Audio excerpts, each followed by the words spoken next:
Hi అండి. Welcome to my channel వేద voice. గురుగ్రహ స్తోత్రం. దేవానాంచ ఋషీణాంచ గురుం కాంచన సన్నిభం బుద్ధిమంతం త్రిలోకేశం తం నమామి బృహస్పతిం.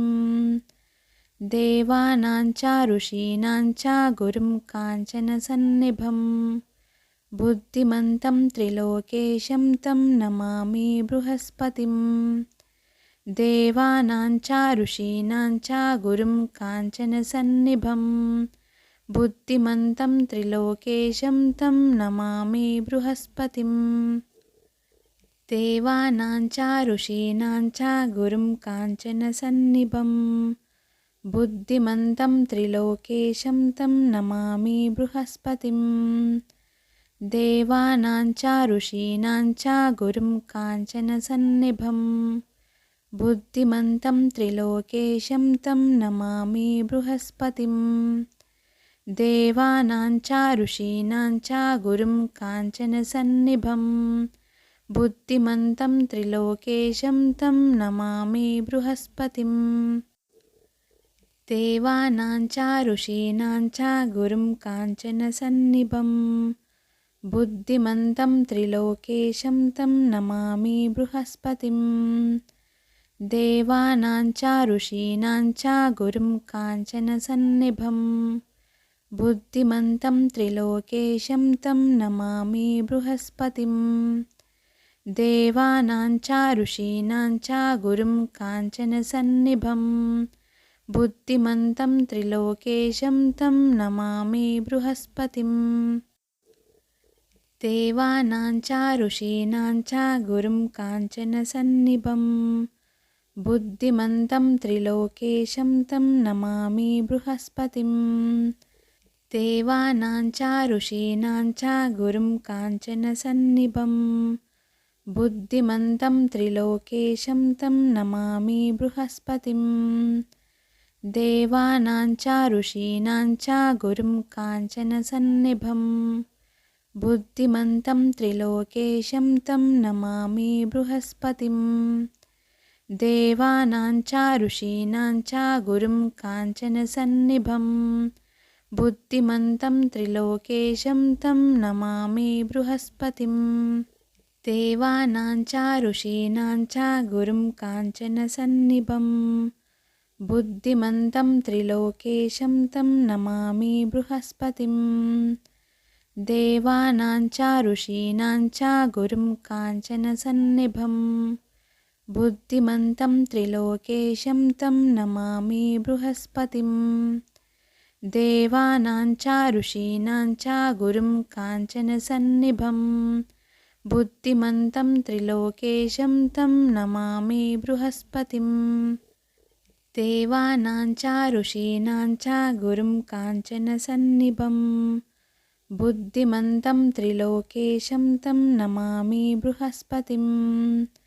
దేవానాంచ ఋషీణాంచ గురుం కాంచన సన్నిభం బుద్ధిమంతం త్రిలోకేశం తం నమామి బృహస్పతిం. దేవానాంచ ఋషీణాంచ గురుం కాంచన సన్నిభం బుద్ధిమంతం త్రిలోకేశం తం నమామి బృహస్పతిం. దేవానాంచ ఋషీణాంచ గురుం కాంచన సన్నిభం బుద్ధిమంతం త్రిలోకేశం తం నమామి బృహస్పతిం. దేవానాంచ ఋషీణాంచ గురుం కాంచన సన్నిభం బుద్ధిమంతం త్రిలోకేశం తం నమామి బృహస్పతిం.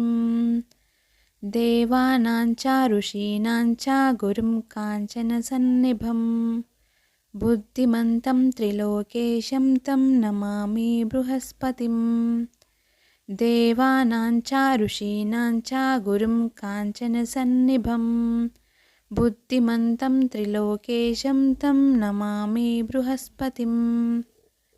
దేవానాంచ ఋషీణాంచ గురుం కాంచన సన్నిభం బుద్ధిమంతం త్రిలోకేశం తం నమామి బృహస్పతిం. దేవానాంచ ఋషీణాంచ గురుం కాంచన సన్నిభం बुद्धिमन्तं त्रिलोकेशं तं नमामि बृहस्पतिं। देवानां च ऋषीणां च गुरुं काञ्चनसन्निभं। बुद्धिमन्तं त्रिलोकेशं तं नमामि बृहस्पतिं। देवानां च ऋषीणां च गुरुं काञ्चनसन्निभं। बुद्धिमन्तं त्रिलोकेशं तं नमामि बृहस्पतिं। देवानां च ऋषीणां च गुरुं काञ्चनसन्निभं। बुद्धिमन्तं त्रिलोकेशं तं नमामि बृहस्पतिं। देवानां च ऋषीणां च गुरुं काञ्चनसन्निभं। बुद्धिमन्तं त्रिलोकेशं तं नमामि बृहस्पतिं। देवानां च ऋषीणां च गुरुं काञ्चनसन्निभं। बुद्धिमन्तं त्रिलोकेशं तं नमामि बृहस्पतिं। देवानां च ऋषीणां च गुरुं काञ्चनसन्निभं।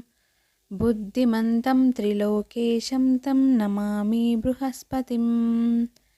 देवानां च ऋषीणां च गुरुं काञ्चनसन्निभं। बुद्धिमन्तं त्रिलोकेशं तं नमामि बृहस्पतिं। देवानां च ऋषीणां च गुरुं काञ्चनसन्निभं। बुद्धिमन्तं त्रिलोकेशं तं नमामि बृहस्पतिं। देवानां च ऋषीणां च गुरुं काञ्चनसन्निभं। बुद्धिमन्तं त्रिलोकेशं तं नमामि बृहस्पतिं। देवानां च ऋषीणां च गुरुं काञ्चनसन्निभं। बुद्धिमन्तं त्रिलोकेशं तं नमामि बृहस्पतिं। देवानां च ऋषीणां च गुरुं काञ्चनसन्निभं। बुद्धिमन्तं त्रिलोकेशं तं नमामि बृहस्पतिं। देवानां च ऋषीणां च गुरुं काञ्चनसन्निभं। बुद्धिमन्तं त्रिलोकेशं तं नमामि बृहस्पतिं। देवानां च ऋषीणां च गुरुं काञ्चनसन्निभं। बुद्धिमन्तं त्रिलोकेशं तं नमामि बृहस्पतिं। देवानां च ऋषीणां च गुरुं काञ्चनसन्निभं। बुद्धिमन्तं त्रिलोकेशं तं नमामि बृहस्पतिं। देवानां च ऋषीणां च गुरुं काञ्चनसन्निभं। बुद्धिमन्तं त्रिलोकेशं तं नमामि बृहस्पतिं। देवानां च ऋषीणां च गुरुं काञ्चनसन्निभं। बुद्धिमन्तं त्रिलोकेशं तं नमामि बृहस्पतिं। देवानां च ऋषीणां च गुरुं काञ्चनसन्निभं। बुद्धिमन्तं त्रिलोकेशं तं नमामि बृहस्पतिं। देवानां च ऋषीणां च गुरुं काञ्चनसन्निभं। बुद्धिमन्तं त्रिलोकेशं तं नमामि बृहस्पतिं। देवानां च ऋषीणां च गुरुं काञ्चनसन्निभं। बुद्धिमन्तं त्रिलोकेशं तं नमामि बृहस्पतिं। देवानां च ऋषीणां च गुरुं काञ्चनसन्निभं। बुद्धिमन्तं त्रिलोकेशं तं नमामि बृहस्पतिं। देवानां च ऋषीणां च गुरुं काञ्चनसन्निभं। बुद्धिमन्तं त्रिलोकेशं तं नमामि बृहस्पतिं। देवानां च ऋषीणां च गुरुं काञ्चनसन्निभं। बुद्धिमन्तं त्रिलोकेशं तं नमामि बृहस्पतिं। देवानां च ऋषीणां च गुरुं काञ्चनसन्निभं। बुद्धिमन्तं त्रिलोकेशं तं नमामि बृहस्पतिं। देवानां च ऋषीणां च गुरुं काञ्चनसन्निभं। बुद्धिमन्तं त्रिलोकेशं तं नमामि बृहस्पतिं। देवानां च ऋषीणां च गुरुं काञ्चनसन्निभं। बुद्धिमन्तं त्रिलोकेशं तं नमामि बृहस्पतिं। देवानां च ऋषीणां च गुरुं काञ्चनसन्निभं बुद्धिमन्तं त्रिलोकेशं तं नमामि बृहस्पतिं। देवानां च ऋषीणां च गुरुं काञ्चनसन्निभं बुद्धिमन्तं त्रिलोकेशं तं नमामि बृहस्पतिं। देवानां च ऋषीणां च गुरुं काञ्चनसन्निभं बुद्धिमन्तं त्रिलोकेशं तं नमामि बृहस्पतिं।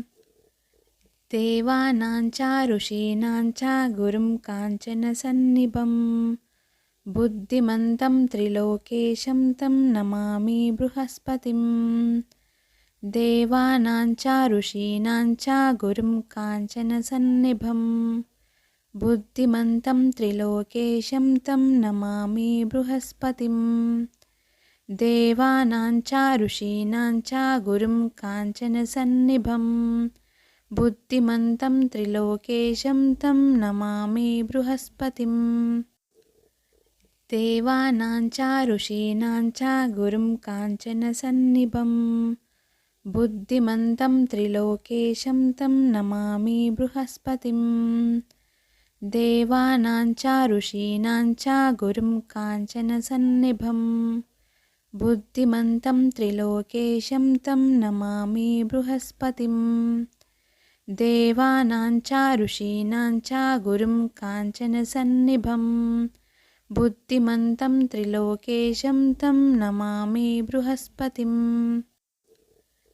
देवानां च ऋषीणां च गुरुं काञ्चनसन्निभं बुद्धिमन्तं त्रिलोकेशं तं नमामि बृहस्पतिं। देवानां च ऋषीणां च गुरुं काञ्चनसन्निभं बुद्धिमन्तं त्रिलोकेशं तं नमामि बृहस्पतिं। देवानां च ऋषीणां च गुरुं काञ्चनसन्निभं बुद्धिमन्तं त्रिलोकेशं तं नमामि बृहस्पतिं। देवानां च ऋषीणां च गुरुं काञ्चनसन्निभं बुद्धिमन्तं त्रिलोकेशं तं नमामि बृहस्पतिं। देवानां च ऋषीणां च गुरुं काञ्चनसन्निभं बुद्धिमन्तं त्रिलोकेशं तं नमामि बृहस्पतिं। देवानां च ऋषीणां च गुरुं काञ्चनसन्निभं बुद्धिमन्तं त्रिलोकेशं तं नमामि बृहस्पतिं। देवानां च ऋषीणां च गुरुं काञ्चनसन्निभं बुद्धिमन्तं त्रिलोकेशं तं नमामि बृहस्पतिं। देवानां च ऋषीणां च गुरुं काञ्चनसन्निभं बुद्धिमन्तं त्रिलोकेशं तं नमामि बृहस्पतिं। देवानां च ऋषीणां च गुरुं काञ्चनसन्निभं बुद्धिमन्तं त्रिलोकेशं तं नमामि बृहस्पतिं। देवानां च ऋषीणां च गुरुं काञ्चनसन्निभं बुद्धिमन्तं त्रिलोकेशं तं नमामि बृहस्पतिं। देवानां च ऋषीणां च गुरुं काञ्चनसन्निभं बुद्धिमन्तं त्रिलोकेशं तं नमामि बृहस्पतिं।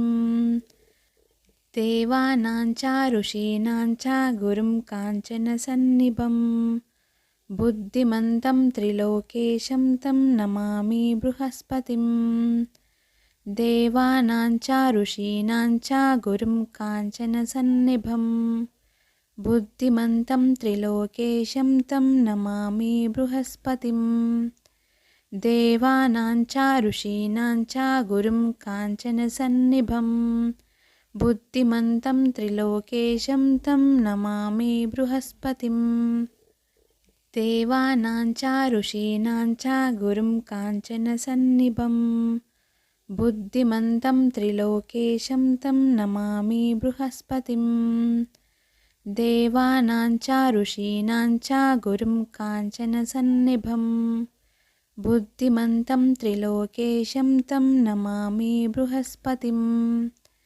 देवानां च ऋषीणां च गुरुं काञ्चनसन्निभं बुद्धिमन्तं त्रिलोकेशं तं नमामि बृहस्पतिं देवानां च ऋषीणां च गुरुं काञ्चनसन्निभं बुद्धिमन्तं त्रिलोकेशं तं नमामि बृहस्पतिं देवानां च ऋषीणां च गुरुं काञ्चनसन्निभं बुद्धिमन्तं त्रिलोकेशं तं नमामि बृहस्पतिं देवानां च ऋषीणां च गुरुं काञ्चनसन्निभं बुद्धिमन्तं त्रिलोकेशं तं नमामि बृहस्पतिं देवानां च ऋषीणां च गुरुं काञ्चनसन्निभं बुद्धिमन्तं त्रिलोकेशं तं नमामि बृहस्पतिं देवानां च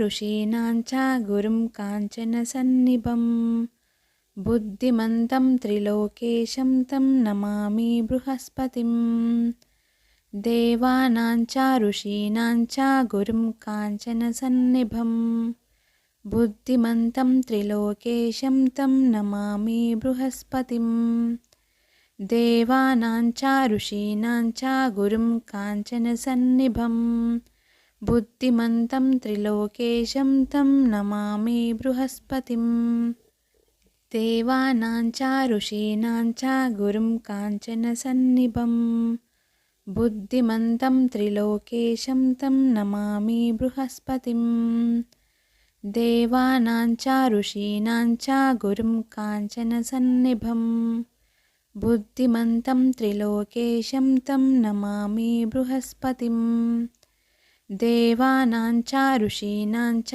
गुरुं काञ्चनसन्निभं बुद्धिमन्तं त्रिलोकेशं तं नमामि बृहस्पतिं देवानां च ऋषीणां च गुरुं काञ्चनसन्निभं बुद्धिमन्तं त्रिलोकेशं तं नमामि बृहस्पतिं देवानां च ऋषीणां च गुरुं काञ्चनसन्निभं बुद्धिमन्तं त्रिलोकेशं तं नमामि बृहस्पतिं देवानां च ऋषीणां च गुरुं काञ्चनसन्निभं बुद्धिमन्तं त्रिलोकेशं तं नमामि बृहस्पतिं देवानां च ऋषीणां च गुरुं काञ्चनसन्निभं बुद्धिमन्तं त्रिलोकेशं तं नमामि बृहस्पतिं देवानां च ऋषीणां च गुरुं काञ्चनसन्निभं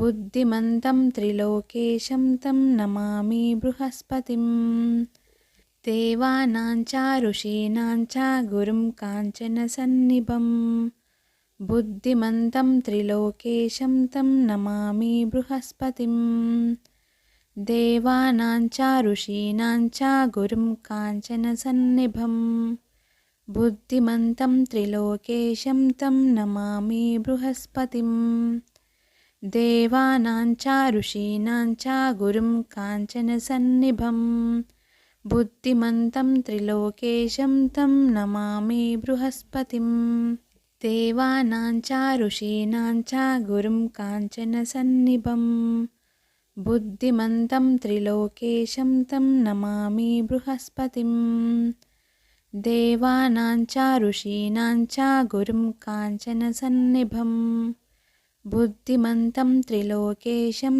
तं नमामि बृहस्पतिं देवानां च ऋषीणां च गुरुं काञ्चनसन्निभं बुद्धिमन्तं त्रिलोकेशं तं नमामि बृहस्पतिं देवानां च ऋषीणां च गुरुं काञ्चनसन्निभं बुद्धिमन्तं त्रिलोकेशं तं नमामि बृहस्पतिं देवानां च ऋषीणां च गुरुं काञ्चनसन्निभं बुद्धिमन्तं त्रिलोकेशं तं नमामि बृहस्पतिं देवानां च ऋषीणां च गुरुं काञ्चनसन्निभं बुद्धिमन्तं त्रिलोकेशं तं नमामि बृहस्पतिं देवानां च ऋषीणां च गुरुं काञ्चनसन्निभं बुद्धिमन्तं त्रिलोकेशं तं नमामि बृहस्पतिं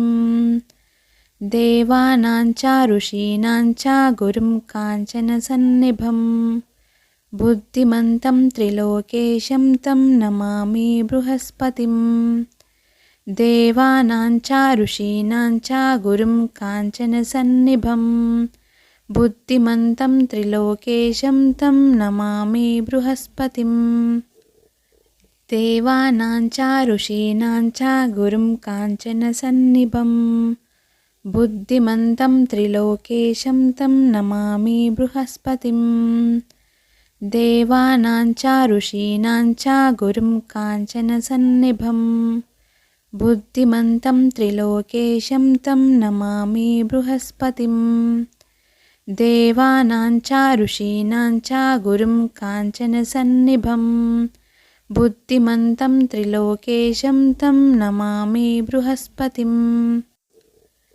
देवानां च ऋषीणां च गुरुं काञ्चनसन्निभं बुद्धिमन्तं त्रिलोकेशं तं नमामि बृहस्पतिं देवानां च ऋषीणां च गुरुं काञ्चनसन्निभं बुद्धिमन्तं त्रिलोकेशं तं నమామి బృహస్పతిం. థ్యాంక్ యూ సో మచ్ అండి ఈ వీడియో చూసినందుకు. మీకు కనుక ఈ వీడియో నచ్చితే ప్లీజ్ లైక్ చేయండి, షేర్ చేయండి. మరిన్ని మా వీడియోల కోసం మా ఛానల్ని సబ్స్క్రైబ్ చేసుకోండి.